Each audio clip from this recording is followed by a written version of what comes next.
जब हम पानी नहीं दे रहे हैं, 80% पानी पाकिस्तान का हम रोक रहे हैं, ये कहकर के पानी और खून नहीं बहेगा, आप क्रिकेट मैच खेलेंगे। मैडम, मेरा जमीर तो गवारा नहीं करता कि मैं उस मैच को देखूंगा। क्या इस हुकूमत में इतनी हिम्मत है कि उन 25 मरने वालों को फोन करके कहे कि देखो हमने ऑपरेशन सिंदूर में बदला ले लिया, अब तुम पाकिस्तान का मैच देखो? बड़ी अफसोस की बात है मैडम। मैडम, अकाउंटेबिलिटी किस पर है? पहलगाम किसने किया? 7.5 लाख हमारी फौज और सेंट्रल पैरामिलिट्री फोर्स है, ये कहां से 4 चूहे घुसकर हमारे भारत के नागरिक को मारे? अकाउंटेबिलिटी किस पर फिक्स होगी? एलजी पर फिक्स होगी तो एलजी को बरतरफ करिए, आईबी पर आती है तो एक्शन लीजिए, पुलिस पर आती है तो एक्शन लीजिए। मगर आप ये समझ रहे हैं कि ऑपरेशन कर दिया और हम खामोश लोग भूल जाएंगे, अकाउंटेबिलिटी फिक्स करना पड़ेगा। मैडम, डिटरेंस आपकी क्या है? आपने सर्जिकल स्ट्राइक किया, आप पाकिस्तान का एयरक्राफ्ट हमारे एयर स्पेस में नहीं आ सकता, उनकी कश्ती हमारे पानी में नहीं आ सकती, ट्रेड खत्म हो चुका है, डायरेक्ट इनडायरेक्टेड। आपका जमीर जिंदा क्यों नहीं है? किस सूरत से आप पाकिस्तान से क्रिकेट मैच खेलेंगे? सॉवरेन है। सॉवरेन का मतलब यह है कि हम खुद मुख्तार हैं, हम हाकिम आला हैं, हम अपने मुल्क के मुकद्दर का फैसला करेंगे। एक गोरा व्हाइट हाउस में बैठकर भारत की सीज़फायर का ऐलान करेगा, यह आपका नेशनलिज्म है। अफसोस होता है मुझे सर। मैडम मैं आपसे पूछना चाह रहा हूं कि अगर एक चचा सैम ऐलान कर रहे हैं तो हमारी फौज पर क्या असर पड़ा होगा? हमारे उन पायलटों पर क्या असर पड़ेगा जो नहीं मालूम कितनी ऊपर आसमानों पर भारत की हिफाजत कर रहे हैं? वो नेवी का सिपाही जो समंदर में खड़ा हुआ है, उसको यह नहीं मालूम हो रहा है कि मेरा प्रधानमंत्री ऐलान नहीं किया, एक गोरे ने ऐलान किया। भाई आपके पास कैसा होगा ये? मैडम, मेरा सवाल हुकूमत से यह भी है कि हम कोई एडवर्सरियल कंट्री नहीं है अमेरिका के लिए, हम दोस्त हैं, स्ट्रेटेजिक रिलेशनशिप है। क्या एग्रीमेंट हमने साइन नहीं किया? माननीय सदस्य श्री असादुद्दीन ओवैसी जी। चेयरमैन साहिबा, मैं शुरुआत में अपनी तरफ से ताज़ियत पेश करना चाहूँगा उन 26 लोगों को जिनका नाम पूछकर और मुसलमान नहीं होने के नाते पर उनको गोली मारकर कत्ल कर दिया गया। मैं ताज़ियत पेश करना चाहूँगा मौलाना इकबाल को, जो पूंछ के मदरसुल ज़ियाउल उलूम के मुदर्रिस थे, उस 5 साला लड़की मरियम को जिसको पाकिस्तान की शेलिंग में उसका पेट फट गया। मैं ताज़ियत पेश करना चाहूँगा मैडम जैन अली और उर्वा फातिमा, इन दो जुड़वा भाई बहनों को जिनकी उम्र 14 साल थी, लांस नायक दिनेश कुमार को, बीएसएफ के सब इंस्पेक्टर मोहम्मद इम्तियाज़ को।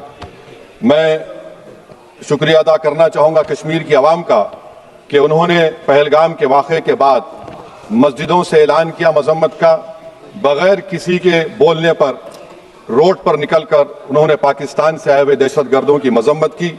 मैं मुबारकबाद देता हूँ हमारी मुसल्लह अफवाज को कि उन्होंने एक अजीम कुर्बानी पेश की और बहादुरी के साथ ऑपरेशन सिंदूर में भारत को कामयाबी दिलाई। मैं मुसल्लह अफवाज ने पहले 9 दहशतगर्द ठिकानों पर उनको निशाना बनाया और सबसे मेरी नज़र में जो दहशतगर्दी के दिल पर हमला हुआ वो भावलपुर का था और 6 एयरफील्ड, 3 हैंगर और 2 रनवेज को हमने तबाह किया। बाद में ऑपरेशन सिंदूर की कामयाबी की एक अहम वजह यह थी मैडम कि मुल्क में इत्तेहाद और इत्तेफाक पैदा हो गया था, एक यूफोरिया पैदा हो गया था, मगर अफसोस कि हुकूमत ने उसका फायदा नहीं उठाया।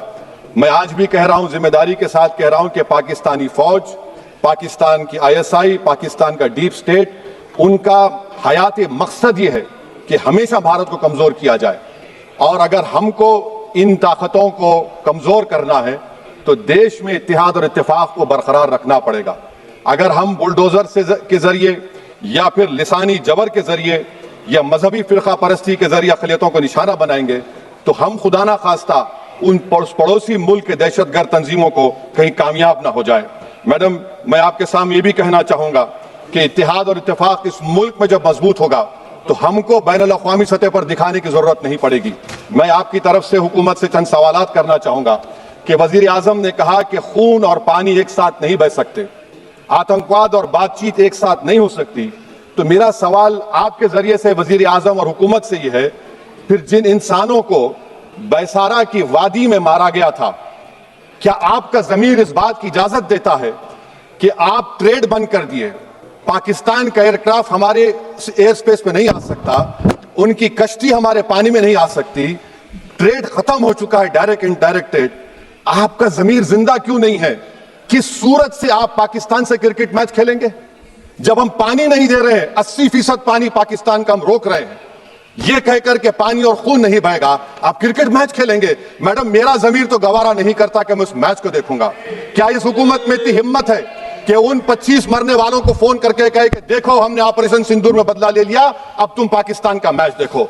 बड़ी अफसोस की बात है मैडम, अकाउंटेबिलिटी किस पर है? पहलगाम किसने किया? 7.5 लाख हमारी फौज और सेंट्रल पैरामिलिट्री फोर्स है, ये कहां से 4 चूहे घुसकर हमारे भारत के नागरिक को मारे? अकाउंटेबिलिटी किस पर फिक्स होगी? एलजी पर फिक्स होगी तो एलजी को बरतरफ करिए, आईबी पर आती है तो एक्शन लीजिए, पुलिस पर आती है तो एक्शन लीजिए, मगर आप ये समझ रहे हैं कि ऑपरेशन कर दिया और हम खामोश लोग भूल जाएंगे, अकाउंटेबिलिटी फिक्स करना पड़ेगा। मैडम, डिटरेंस आपकी क्या है? आपने सर्जिकल स्ट्राइक किया, आपने बालाकोट किया, फिर ये पहलगाम हुआ, तो आपकी डिटरेंस की पॉलिसी नाकाम साबित हुई। कश्मीर की पॉलिसी नाकाम साबित हुई। 370 हटा दिया आपने एक रियासत को यूटी बना दिया और उसके बावजूद भी दहशतगर्द वहां पर पहुंच गए। तो और अफसोस मुझे इस बात का होता है मैडम कि पाकिस्तान को हम जानते हैं, पाकिस्तान और इजराइल इस पूरी दुनिया में एक फेल्ड स्टेट है, और पाकिस्तान के आर्मी चीफ को, जिससे हमारे स्ट्रेटेजिक रिलेशनशिप, इसको अपना दोस्त कहते हैं, उस देश का प्रेसिडेंट उस शख्स को बुलाकर खाना खिलाता है अपने साथ, जिसके भाषण से हमारे लोग मारे गए थे। तो क्या आपकी खारजा पॉलिसी कामयाब हुई? आप देख लीजिए। अच्छा, हमारे देश में एक ऐसी तंजीम है जिसका वजूद नफरत की बुनियाद पर और मजहबी अज़वियत को फैलाने के लिए बनाया गया। उनको तकलीफ है सेकुलरिज्म से, सोशलिज्म से, मगर हमारे संविधान के प्रियम्बल में लफ्ज सॉवरेन है। सॉवरेन का मतलब यह है कि हम खुद मुख्तार हैं, हम हाकिम आला हैं, हम अपने मुल्क के मुकद्दर का फैसला करेंगे। एक गोरा व्हाइट हाउस में बैठकर भारत की सीज फायर का ऐलान करेगा? यह आपका नेशनलिज्म है। अफसोस होता है मुझे सर। मैडम, मैं आपसे पूछना चाह रहा हूं कि अगर एक चचा सैम ऐलान कर रहे हैं तो हमारी फौज पर क्या असर पड़ा होगा? हमारे उन पायलटों पर क्या असर पड़ेगा जो नहीं मालूम कितनी ऊपर आसमानों पर भारत की हिफाजत कर रहे हैं? वो नेवी का सिपाही जो समंदर में खड़ा हुआ है, उसको यह नहीं मालूम हो रहा है कि मेरा प्रधानमंत्री ऐलान नहीं किया, एक गोरे ने ऐलान किया। बड़ा ये आपके कैसा होगा ये? मैडम, मेरा सवाल हुकूमत से यह भी है कि हम कोई एडवर्सेरियल कंट्री नहीं है अमेरिका के लिए, हम दोस्त हैं, स्ट्रेटेजिक रिलेशनशिप है। क्या क्या एग्रीमेंट हमने साइन नहीं किया, तो क्या ये दोस्ती निभा रहे हैं? मैडम, मैं हिस्टोरिकल एग्जांपल दे रहा हूं। क्रुश्चेव और टीटो, क्रुश्चेव ने दबाव डाला, टीटो ने कहा मैं नहीं मानता, मैं नैम ज्वाइन करूंगा। मैडम, फ्रांस और यूएसए, डिगोल को जब यूएसए ने दबाव डाला तो डिगोल ने कहा कि तुम दोस्त हो मगर हमारी खारिजा पॉलिसी आजाद ना है। मैडम, वहीं पर आप देखिए गुजराल साहब, जिसको कहते सबसे कमजोर थे, वजीर आजम थे, उन्होंने बहादुरी का मजारा किया, रिफूलिंग करने नहीं दिया। वियतनाम 20 साल यूएसए लड़ा मगर झुका नहीं, और हम उनको बोल भी नहीं पा रहे। हम तो कोई दुश्मन मुल्क तो नहीं है अमेरिका के, ये आपको समझने की जरूरत है। और मैडम, यहां पर वजीर खारजा ने कहा वो चीन गए, डिप्टी चीफ ऑफ स्टाफ ने कहा कि चीन के इक्विपमेंट एक लाइव लैब था हमारे उनके लिए। क्या आपने कहा चीन को कि तुमने क्यों दिया पाकिस्तान को हथियार? आप नहीं कहे। और मैडम, आप जानते हैं कि रक्षा मंत्री ने कहा कि स्विफ्ट एंड प्रोपोर्शनेट। तो फिर जो इंडोनेशिया मिलिट्री अटैचे ने कहा कि हमको कहा गया मत मारो, हम सेल्फ डिफेंस में भी नहीं मार सकते थे पाकिस्तान को। और अगर आप ट्रंप के बयान को गलत कह रहे हैं कि 5 एयरक्राफ्ट नहीं गिरे, मैं यकीन करता हूं आपकी बात का, आप हमारे पायलट्स को कमेंट करिए ना, हमारे पायलट्स को कमेंट करिए कि हम अपने पायलट्स की तारीफ करते हैं, आप वो भी नहीं करना चाहते। मैं हुकूमत से जानना चाहता हूं मैडम कि क्या फ्रांस ने हमको सोर्स कोड नहीं दिया जिसकी वजह से हमारे एयरक्राफ्ट को क्या नुकसान हुआ? अब मुस्तकबिल में आप हथियार खरीदेंगे तो क्या आप सोर्स कोड हासिल करेंगे? और मैडम, मैं आपको बताना चाह रहा हूं, मेरे सवाल का जवाब हुकूमत दे।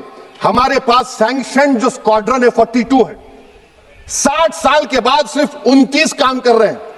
पाकिस्तान के पास 25 हैं, चीन के पास 50 से ज्यादा हैं। 11 साल से आप सरकार में हैं, सबमरीन नहीं है, थर्ड एयरक्राफ्ट कैरियर कहां पर है आप बताइए। और मैडम, FATF में लाना पड़ेगा आपको। अगर आप विश्व गुरु हैं तो हम आपको चैलेंज कर रहे हैं, आप G7 के कंट्रीज को, GCC को और चचा सैम को राजी कराइए कि पाकिस्तान को, मैडम खत्म कर रहा हूं, FATF में दोबारा लाया जाए। मैडम, ऑल पार्टी मीटिंग हुई, देखिए कितना कॉन्ट्रडिक्शन है केंद्र सरकार में और स्टेट सरकार में। ऑल पार्टी मीटिंग में मैं था, केंद्र सरकार ने कहा कि नहीं, बैसारन मिडोस पर तो कोई जा ही नहीं सकता, जून से पहले इजाजत लेना पड़ेगा। बाद में हमको मालूम हुआ कि साल भर खुला रहता मिडोस सिवाय बारिश और स्नो के।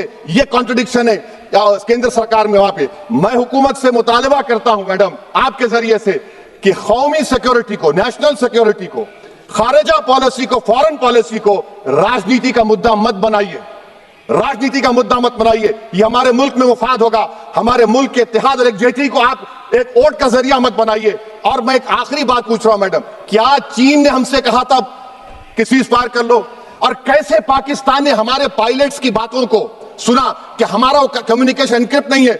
मैडम, आखिर में मैं अपने शेर से इस अपनी बात को खत्म करूंगा कि अपने ही हाथों से सर अपना कटाना है हमें, मादर हिंद पे भेंट चढ़ाना है हमें, किस तरह मरते हैं एहरारे वतन भारत पर, ये तमाशा है जो दुनिया को दिखाना है हमें।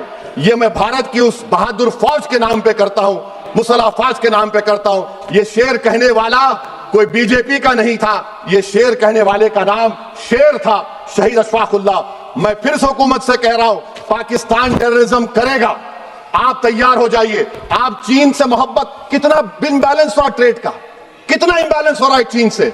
अच्छा, जब गलवान हुआ उस वक्त भी ट्रंप ने कहा था कि मैं बात करूंगा, हमने कहा नहीं बात करेंगे, जरूरत नहीं है। आज ट्रंप हमारे से पहले बोलता है। इज्जत नफ्स भी कोई चीज होती है, इख्तिदार में कोई यहां रहेगा कोई वहां रहेगा, मगर इख्तिदार में इकबाल होना चाहिए। बदबख्ती की बात यह है कि आपने इकबाल को खो दिया। बहुत बहुत शुक्रिया।